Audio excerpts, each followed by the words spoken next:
Всем доброго дня, я Наташа Комиссарова и добро пожаловать на мой канал. Сегодня я вам покажу процессы, которые у меня на спицах летом.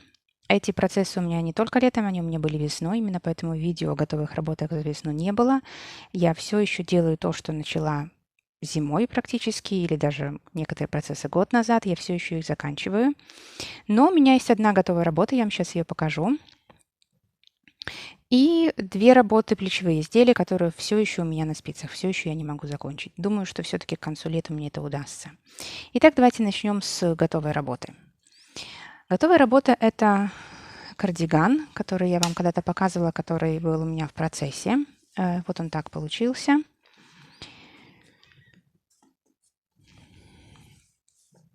Какие у меня были проблемы с этим кардиганом? Во-первых, я очень долго его вязала. Я его вязала из пряжи Drops Paris. Я ее делила на 3 части и вязала из ниточек. У меня даже где-то есть здесь поделенная. Вот так вот. Их 9 в мотке, то есть в одной нити. Я их делила на 3. И тут у меня 3 маленькие. Так, то есть получалось 3 нити по 3. У меня еще остатки есть.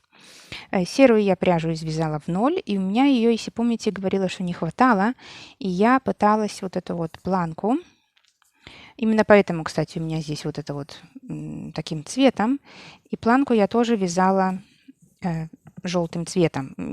Наверное, даже показывала вам в прошлом видео, что у меня эта планка была желтая.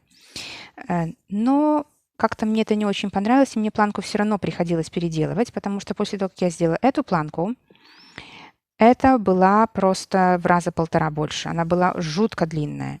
И я поняла, что вот здесь вот я набрала слишком много петель. То есть здесь у меня очень много петель, а здесь намного меньше.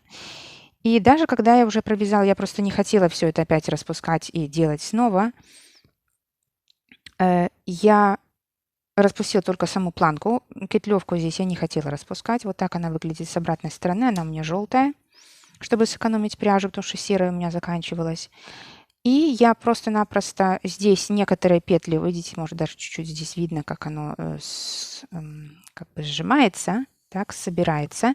Я сделала по 2, но все равно у меня она была слишком длинная и слишком такая растягивающаяся. Именно поэтому после того, как я закончила эту планку, я сюда вставила ниточку спандекса. Вот он у меня все еще здесь есть. Надо это убрать, конечно. Вылазит потихоньку. Здесь у меня тоже вся эта ниточка спандекса есть. Здесь тоже я сделала ее, чтобы она не растягивалась. По-моему, здесь тоже она тянется. Да, я уже, честно говоря, не совсем помню. Но вот это вот все более-менее сейчас выглядит. Даже вот эта вот вторая планка, если видите, вот здесь даже чуть-чуть ниже получается. Так, она хорошо очень подсобралась. Внутрь, по-моему, я тоже положила. Внутрь я вообще резинку сделала. Да, вспомнила. Внутрь я вставила резинку. Здесь, наверное, тоже. Не помню точно. Нет, наверное, здесь не вставляла. Вот здесь явно резинка есть. Видите, как она растягивается. Я ее чуть-чуть здесь присобрала и пришила. Не особо не видно, но я, честно говоря, не очень мне нравится, как у меня эта горловина выглядит.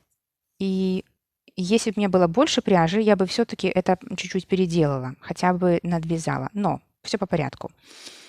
Как я говорила, мне не хватило пряжи. Я перебрала всю свою пряжу, абсолютно серую, которая у меня есть в запасах, и мне ничего не подходило. Ничего из моточной пряжи не подходило, не подходил цвет, был или какого-то другого оттенка, светлее, темнее, более коричневый, более, не знаю, черный или еще что-то. Иногда даже в красноту отдавал. Чуть-чуть я, видите, здесь оставила все-таки этот желтый цвет, потому что мне не хватило именно этого цвета. Но я посмотрела свою пряжу из других запасов, из запасов бобинной пряжи. И, на удивление, я ее нашла. У меня оказалась бобина хлопка, тоненького, правда, тут, наверное, не знаю, 1800 метров. Она совсем тоненькая. Что у меня тут написано? У меня тут написано 2200. Ну, я не знаю, честно говоря, это метраж или нет. В общем, она тоненькая очень. Я это вязала, по-моему, в 4 нити даже. Вот я сделала здесь образец. Тут он, конечно, такой хлипенький. Здесь у меня 4 нити. В 5, наверное, я все-таки вязала. И знаете, я сделала образец, и он абсолютно подошел. Ну, то есть, может, там минимально отличается цвет, но он очень хорошо подошел. Вот здесь вот, например, эту вот планку я уже сделала вот этим вот цветом. И, по-моему, вот этот вот кончик я тоже доделывала этой вот бобинной пряжей. Потому что, да, мне здесь не хватило, я перешла на желтый и кончик сделала тем цветом. И ввиду того, что я, к удивлению своему, нашла пряжу, которую я могу делать, например, горловину, я думаю не перевязать, не то что даже перевязать, а надвязать ли мне вот эту вот часть. Прежде всего, потому что я делаю для детей такую, как бы не... Она растягивается, эта горловина. И этот кардиганчик, когда мы уже носили его, он сильно довольно растягивается, тем более это хлопок и платочная вязка. Я подумала, чтобы набрать вот здесь вот петли и просто навязать резинку 1 на 1, чуть-чуть ее больше сделать, потому что горловина очень сильно растягивается. И с другой стороны ее вот так вот прикетлевать. Может даже захватить часть вот здесь вот или часть как-то вот это вот обработать сверху, потому что это как-то не очень хорошо выглядит. В принципе, нормально, но думаю, что можно было бы придумать что-то еще. Видите, здесь выходит уже спандекс. После стирки надо будет что-то тут сделать с ним. Не знаю даже, где он там. В общем, что-то здесь творится. Вот. Второй раз я стирала его в машинке на 40 градусах. В принципе, он хорошо выдерживает машинную стирку. Этот хлопок, все хорошо. Мне очень нравится, как этот вот сочетание цветов. Я вам уже не скажу, какие это цвета, потому что я бирки давно выбросила. Это серый, светло-серый и такой вот желтенький. Так, там два таких цвета. Думаю, что если захотите, вы найдете. Но они просто замечательно сочетаются. Очень красивое сочетание. Изнанка, как я уже показывала, выглядит вот так. В принципе, его можно было бы и на изнанку носить. Все прекрасно тут хорошо выглядит. Все очень аккуратненько. Так что, если что, так, подрезы у меня закрыты. В общем, этот кардиган, в принципе, удачный. Я вывязала очень долго. Я вывязала на спицах 2 миллиметра. Вот эту вот кетлевку я набирала, если можно назвать, конечно, кетлевкой. Я это набирала на двоечки тоже, делала. Вот это на двоечки. А резинку здесь я делала тоже на двоечки, только что здесь просто резинка, ниточка была толще. И очень мне понравилось. Ввиду того, что я вязала долго, я его смогла надвязать рукава, потому что я хотела его делать по-другому чуть-чуть. Это я рассказываю в своих предыдущих видео. Но я решила все-таки делать его регланом. Я надвязала рукава. И все прекрасно, он к нам сейчас хорошо очень подходит, и не маленький, несмотря на то, что я его 2 года вязала. Но он сейчас как раз. Так что вот такой вот кардиганчик. Думаю, что если у меня будет время, я все-таки к концу лета сделаю вот это вот, переделаю чуть-чуть или доделаю, я бы сказала, горловину, чтобы это более красиво выглядело. И тогда вообще будет все замечательно и идеально. Очень удачное изделие, мне он очень нравится.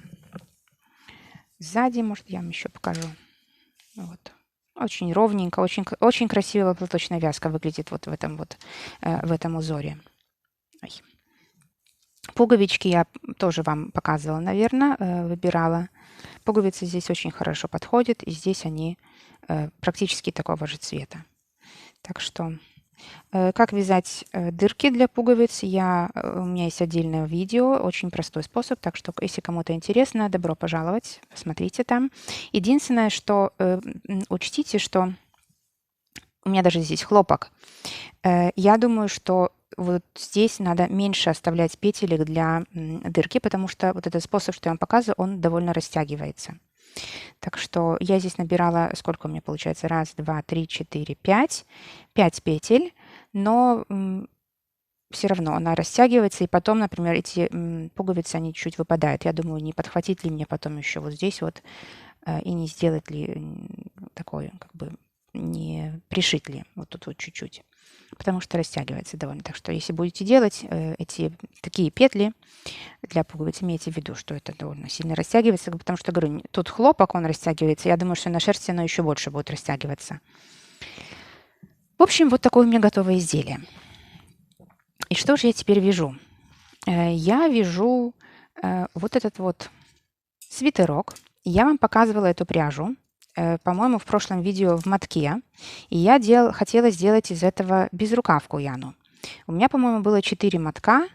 Ну и остаток, конечно же, вот этой вот пряжи с того кардиганчика. Но я так подумала, что на безрукавку мне нужно всего лишь 2 мотка. Ну, 2, может, там и четвертая часть третьего. И у меня довольно много этой пряжи, то есть 4 мотка у меня было. И я подумала, что мне должно хватить все-таки на свитер. Я уже все вывязала, я вывязала. Это обыкновенным регланом вяжу, даже еще подрезы не закрыла. Вяжу очень простой свитерок, обыкновенной гладью, лицевой гладью. Так что надеюсь, что мне, конечно, хватит этих 4 мотков. Вот это вот все, что у меня осталось. И у меня еще осталось вот это вот на резинку, так, на горловину.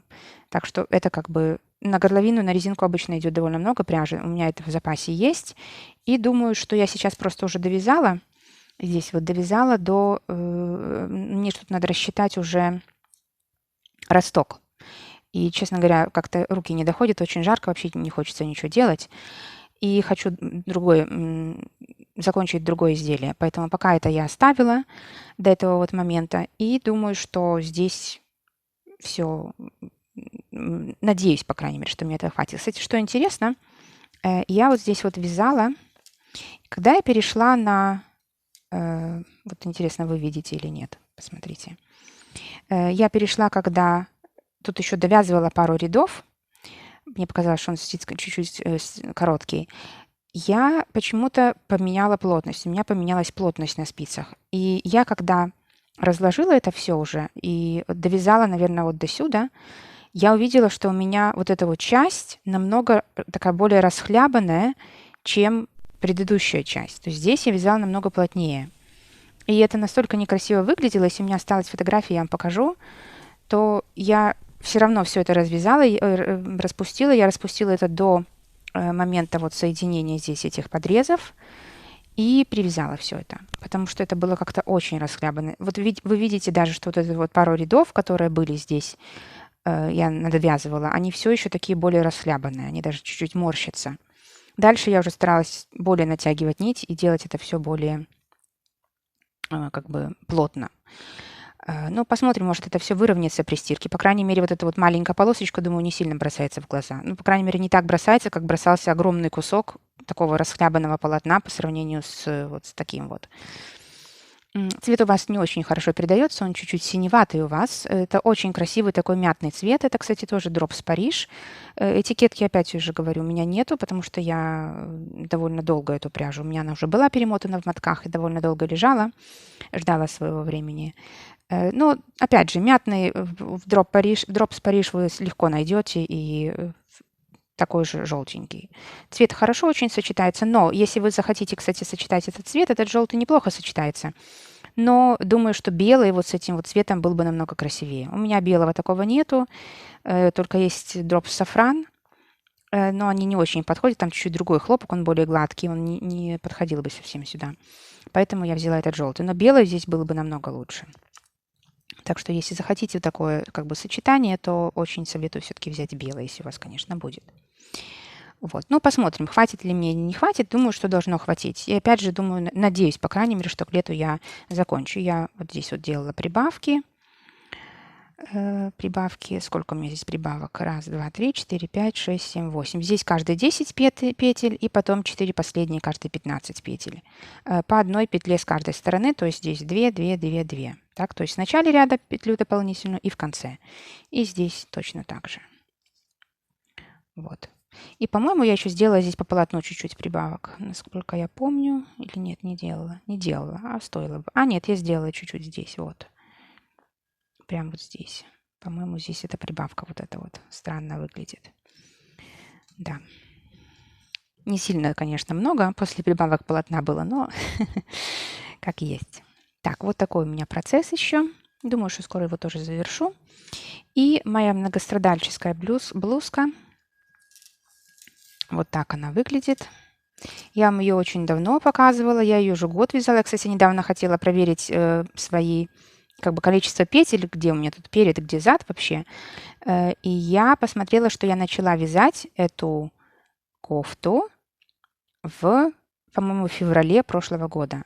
Но я ее так вязала, знаете, когда мне все надоедало, просто посидеть, поковырять петельки, то вот я вот так и вязала ее. Но сейчас я уже почти все сделала, и поэтому хочу все-таки ускорить вот этот процесс, закончить, потому что сейчас у нас передают, по крайней мере, жара заканчивается, и начинается погода в районе там 25, может, 22 градуса. И думаю, что вот такая вот кофточка, она как раз будет на такую погоду хорошо. Это хлопок стопроцентный. Это будет укороченный рукав. Я сделала чуть-чуть ниже локтя рукав. Здесь у меня вот тоже прибавки. Тоже вначале больше, по-моему, каждые 7 петель. А потом я здесь, наверное, сняла уже, потому что вижу, что прибавка есть. Тоже каждая по 15, по-моему, я делала уже здесь петель расстояния. Вот, подрезы уже закрыла. Все есть, все закрыто. И вот здесь вывязываю сейчас росток. Делаю довольно много петель. И я, знаете, что тестирую новый способ. Может, я, конечно, раньше так и делала, но я не помню особо. Но, по-моему, это новый для меня, по крайней мере. Я это вяжу регланным погоном снизу. Хочу посмотреть, как это выглядит на пряже этой и вообще на такой тоненькой как бы пряже. Я не люблю, как на мне выглядит реглан такой классический, и поэтому или сшивное изделие надо делать, или вот таким вот регланом погоном делать все это. Это будет намного более как бы хорошо, лучше выглядеть. Сшивное изделие для меня просто неподъемное. Я не хочу сидеть, заморачиваться этим, прибавки, убавки и так далее, в расчеты все эти, поэтому я решила вот этим вот делать. И я сейчас, в принципе, дошла до момента, когда я уже буду делать убавки по телу, потому что до этого я делала по рукаву. И в этот раз, если кто-то ориентируется, о чем я говорю, так два слова только скажу, кто тоже вяжет так. Кстати, у меня есть мастер-класс на детское изделие регланом погоном снизу, но я все абсолютно вяжу по такому же принципу. Тут ничего не меняется. Может, только больше петель, просто тогда больше делайте убавок по рукаву. Я в этот раз, ввиду того, что у меня довольно много было петель на рукаве, я начала вывязывать росток тогда, когда еще делала убавки по рукаву. То есть раньше при начале вывязывания ростка я всегда уже начинала делать убавки по телу. Так? А сейчас еще, по-моему, 6 убавок я сделала по рукаву. Я сказала прибавки или убавки? Убавляю, конечно, тут все убавляю.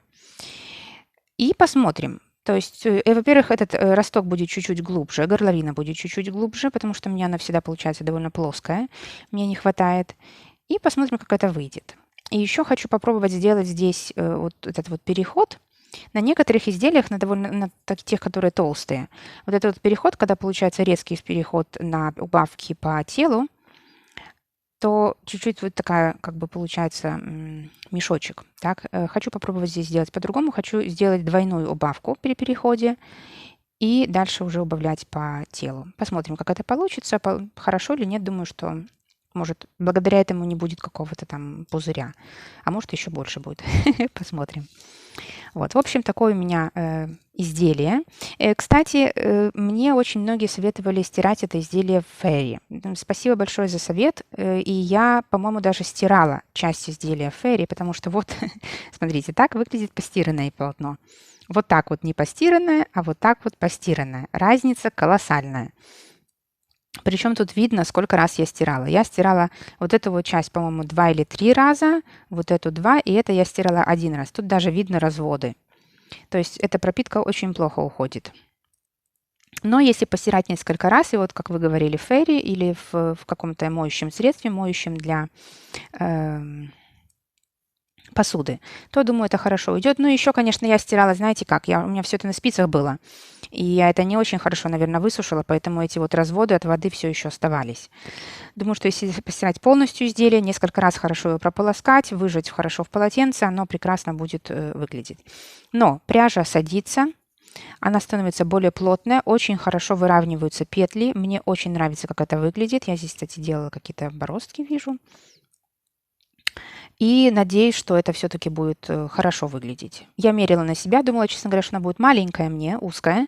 Но нет, оно мне нормально, по ширине, все хорошо. Получается, как такая футболка. Может, чуть-чуть потеплее, конечно, на более теплые дни, там не на 30 градусов. Думаю, что на 30 градусов трикотаж вообще нет смысла носить. Есть футболки такие совсем уже тоненькие. а такое уже на более теплое, не знаю, раннюю осень или позднее лето. Так что посмотрим. Посмотрим, что здесь у меня будет. Я уже тут практически заканчиваю уже. Мне уже чуть-чуть осталось здесь убавок вот по телу, и уже буду вывязывать горловину. Я примеряла его, вроде все тоже подходит, меня все устраивает, длина устраивает, рукав устраивает. Ну, уже в конечном видео я вам покажу во всей красе это изделие, что у меня получилось, как оно выровнялось, как оно село, как вот этот реглан, нормально ли он лег или нет на такой тонкой пряже. В общем, все это вам потом покажу. Вот такие у меня изделия, такие у меня процессы. Лета, весны, зимы и предыдущего года, можно сказать, это довольно долгоиграющие процессы. И уже жду не дождусь, когда все это закончу и приступлю к той пряже, которую я купила. Купила довольно много пряжи, шерсти, такой неплохой, очень хочется начать с нее что-то сделать. Кстати, из чего я это вяжу? Это хлопок бобинный. По-моему, здесь около 2000 метров. Это очень тоненькая пряжа, еще тоньше, чем вот это вот. И мне кажется, что это хлопок какой-то мерсеризированный, потому что она такая не пушистая, она очень гладкая, эта пряжа. И она довольно эластичная. Так она как бы скользит. Вот. И такая хорошая пряжа. Единственное, что, конечно, цвет совсем изменяется. Вот. Это у меня то, что осталось. У меня было, по-моему, 2 или 3 бобинки. Это то, что осталось. Вот. В общем, такие вот у меня результаты. Этот, надеюсь, я довяжу. Вот, но должно пряжи тут хватить точно. Видите, какая разница? Постиранная, не постиранная. Вот. В общем, что у меня получилось, как это все выглядит, я вам покажу в конце лета, может, в начале осени, когда все это закончу. Тут работы уже немного осталось. Жара уже, надеюсь, прошла, уже можно будет спокойно вязать.